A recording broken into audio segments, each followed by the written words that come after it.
On this week's weekly video fishing forecast, we have the latest offshore action.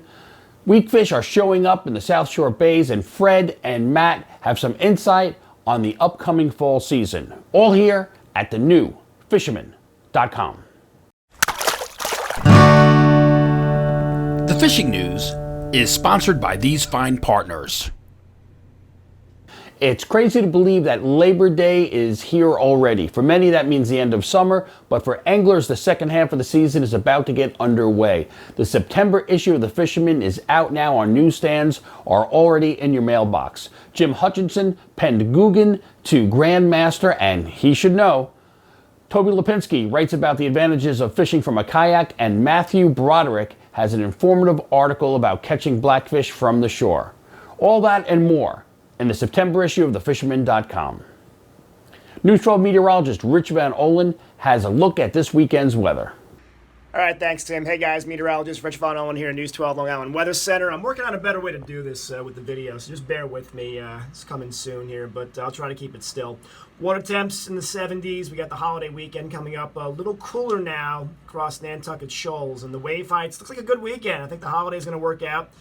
1 to 2, 2 to 4, soft roll Saturday. A little chop in the morning with a northeast breeze, and then it starts to get pretty nice. So offshore, tuna grounds looking good. Sound looks terrific, nice and flat, nice and calm. Sunday looks pretty good. Starts to get a little lumpy late, but we're in good shape. Futurecast on Saturday, a little northeasterly breeze, little gusty to start, but then it calms down nicely. Light and variable for the afternoon, northwest breeze late. So that's a good-looking day, and then Sunday also looks pretty good. I mean, I don't see many problems here. No rain, no big storms, nothing too bad. I think we're in good shape. So, again, looks like a good holiday weekend. We should be in great shape. Enjoy. Go get them. Have a great holiday. Be safe. Tim. Remember, be sure to check out News 12 for the latest weather before heading out on the water. On the North Fork, Sebastian Head reported the fall run may have already started. He found big blues and bass to 34 inches, sea bass, and loads of bait. Now let's check in from Shinnecock. We have Mike Dean. Thanks, Tim. Hey, everyone. Fishing really picked up around here between Shinnecock and Moriches. The inlet has been kind of alive. There's striped bass, blues, still Spanish mackerel. Have not heard of any albies caught in the inlet, but have heard of a few catches out in the ocean. So any day now, they should be pretty close in. Tuna bite continues to be really strong. John Newman, Don Denahan, Morgan McNaught, and George McDonald had a really great trip. Ton of yellowfin, bunch of bluefin, and been hearing much of the same from Real Deal Charters out of Shinnecock. Had a crazy yellowfin bite for the last week or so. So they do some open boat trips, definitely worth checking them out. The fluke bite continues to be pretty solid, both in the inlet and on the wrecks and reefs. I guess we have like another 3 weeks or so left of that, so get out there for those while you can. Striped bass off the beach is starting to take bucktails and SP minnows, which is really great. The back bait bite continues to be pretty strong. A lot of bluefish mixed in, which, is still a lot of fun on the top water stuff. I've been switching over from the spooks to bottle plugs with a single hook in the back just to make life easier. But just a lot of action on both sides. So great weekend to be chasing some fish. So get out there, full run. Really seems like it's right around the corner, if not here already. Thanks, Tim. Back to you. Now let's check in with Fred and Matt, who have some insights on the upcoming fall run. Yeah, Tim, well, it is September, and September is prime time. It's when a lot of surf fishermen start getting serious again about their fishing, and going to start getting some more winds out of the northerly quarter. Temperatures are going to be dropping. We'll get some of those cool nights, and that's going to trigger a lot of the bait fish to get moving. And once that happens, we should start getting some good fishing. Mullet, very sensitive to water temperature change. They'll probably be the first to move. They'll be staging around the inlets. Peanut bunker, which are clogging a lot of the canals and deep into the bays now, they will be moving out towards the inlets and then eventually down along the beaches. And hopefully the inshore waters, when they cool down, we'll get an influx of sand eels in tight to the beaches like we've had the last couple of years, and that'll be a whole nother ball game.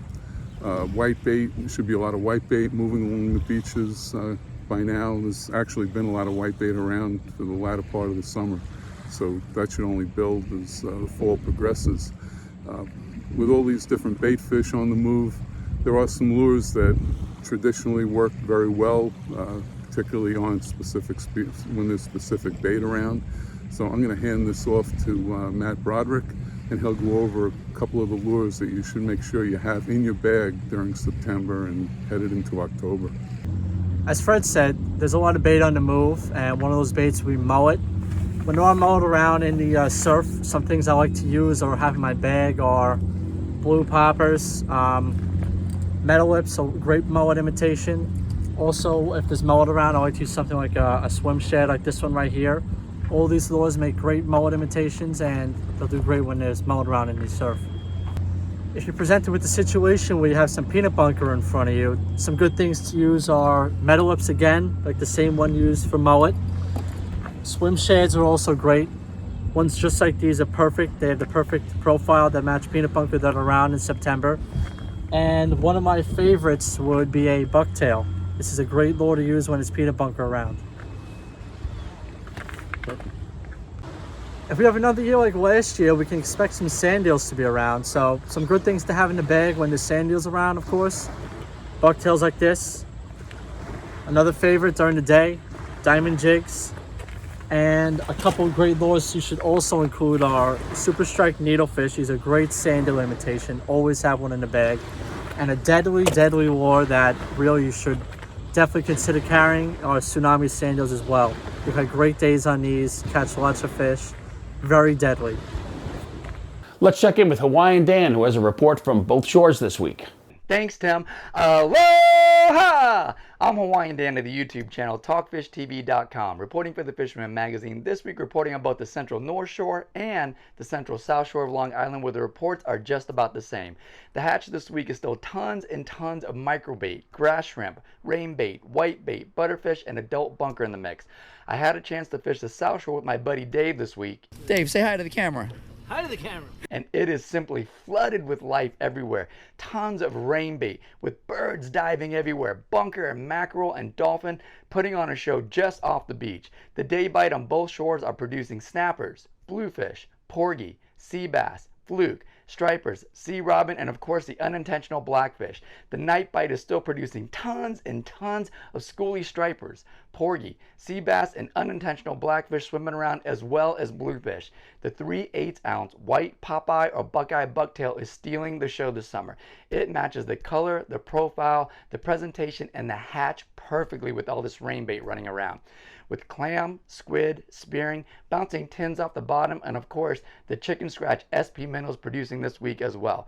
If you need any gear or local intel, Miller Place Bait and Tackle is a place that I go to. Just visit Misty, Sue, and Jim, and they'll make sure that you have absolutely everything you need to catch fish. As a matter of fact, they had 4 cash payout weigh-ins from this past weekend, the annual greatest bluefish tournament on earth, with one of those places being second and $7,500. Now friends, I think we could take first place next year and bring home $25,000, but we've got to be in it to win it, and Miller Place Bait and Tackle has proven that we can do it.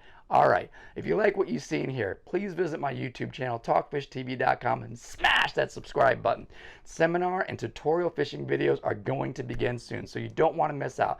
Now get off those couches, grab those rods, and get out there and fish. Remember to follow the rules. Practice your social distancing, mask up, spread as much aloha as you possibly can, stay safe, stay strong, and I love you, Long Island. Now back to you, Tim. Aloha. Joe Bensavenga once again jumped aboard a party boat out of Captree on Monday and landed this nice 5-pound fluke that was 24 inches. With more from the Fire Island area in the Great South Bay, let's check in with Captain Al Lorenzetti. Hey Tim, Fire Island Report. Looks like the weakfish bite has started off of Sayville, State Boat Channel actually too, Ocean Beach, West Channel, all areas where there's a decent weakfish bite going on, but it's early morning generally before any boat traffic happens, so keep that in mind. Incoming tide seems to be better as well. The fluke bite's a little bit off, but there's still some fish around, and better to the west of Fire Island Inlet. And also the bag limit on black sea bass went up from 3 to 7 fish per person per day at 15 inches or greater, so now it'd be worth taking a trip, a longer run to some wrecks offshore to load up on these tasty fish, and now you can come home with a decent bunch of fish. So That's about it for this week, Tim. Talk to you next week. Looks like a good weekend weather-wise, too. From Seaford, we have Roger Boodoo. Hey Tim, hey anglers, how's it going? This is Roger reporting for the Fisherman magazine from the YouTube channel South Shore Angling, Sonic Blue R6. And the porgy bite this week, guys, has been really, really hot.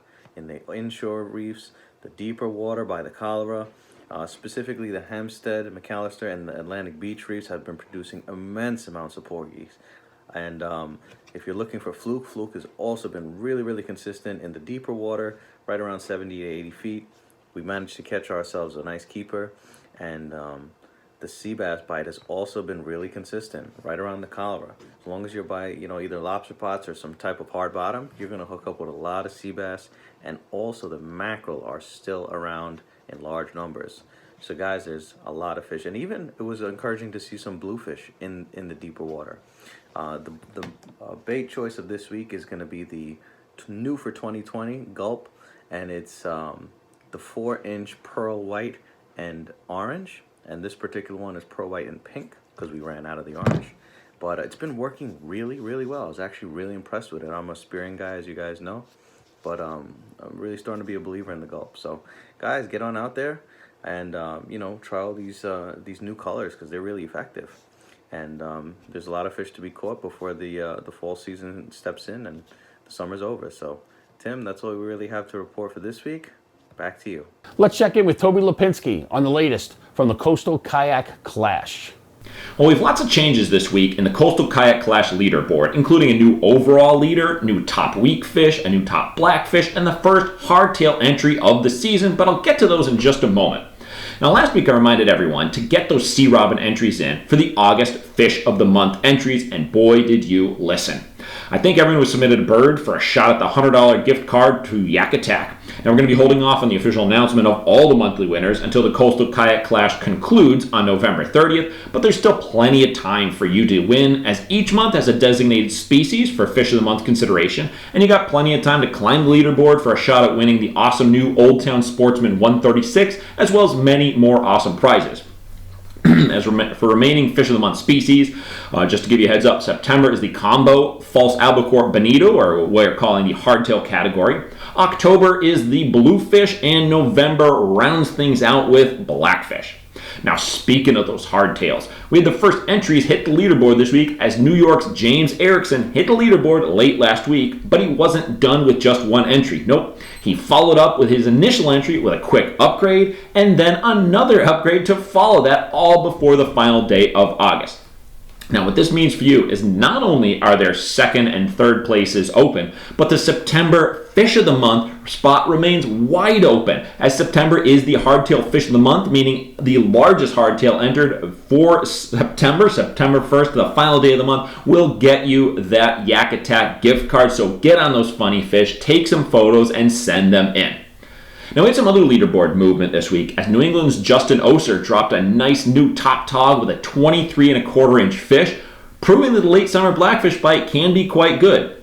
This moved Justin to third place overall. Now, I'm sure we're going to see more big tog rolling in over the next few months as there are more and more kayakers targeting them. Just keep in mind that we close things out in November with blackfish as the Fish of the Month species. And last up on the Coastal Kayak Clash this week, the top two spots swapped around as New York's Bob Wagner made a charge for first place, overcoming New England's Chris Neves with his 27.5-inch weakfish. This is a solid entry any time this season, but especially in late summer. Now, this entry, as I noted, also took up a top spot for the weakfish and gives Bob 8 total points and sole possession of first place overall for now, but there's plenty of time for things to change between now and the end of November when the tournament ends. The Coastal Kayak Clash is open to all current subscribers of Fisherman magazine, and you can visit thefisherman.com right now for complete rules as well as to register for free today. With our offshore report, let's check in with Captain Tony Gatto. Thanks, Tim. The midshore tuna bite continues to be red hot, with larger bluefin starting to mix in with both yellowfin and false albies. There are small fleets of boats from the Triple Rex to the west all the way to the Ranger and the Butterfish Hole off of Montauk. Live lining and jigging continue to be the most productive. Here is blue line charters with a nice 6 to 8 inch bluefin that was jigged on a chatter pink and glow streaker lure. Also in on the action was Adam from Tuna Cartel.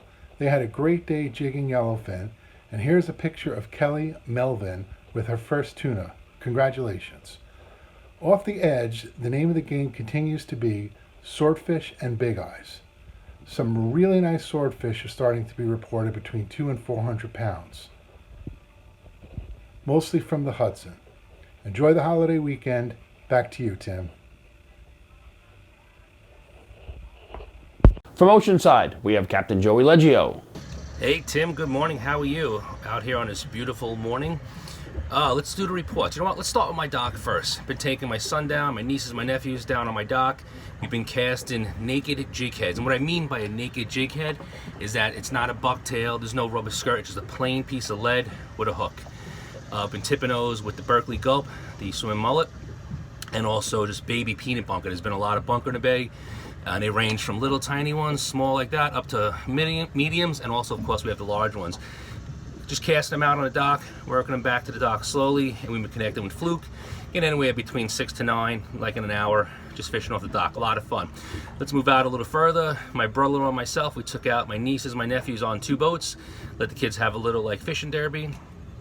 And we fish in the back bays down by like Costco, Island Park area, Ducks Point, and the kids connected with a whole bunch of fluke. No keepers, but the kids had a blast catching fluke. There was also some blowfish in the area as the Berkeley Gulps kept coming up with little bite marks in there, that little beak-shaped bite mark.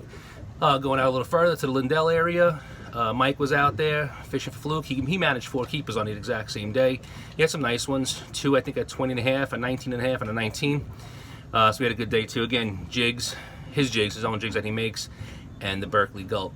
A little further to Atlantic Beach Bridge, Jimmy Furch was out there. He had a beautiful triggerfish and some other fish he caught too, but the catch of the day was a triggerfish, probably about 4.5 pounds. Real nice triggerfish.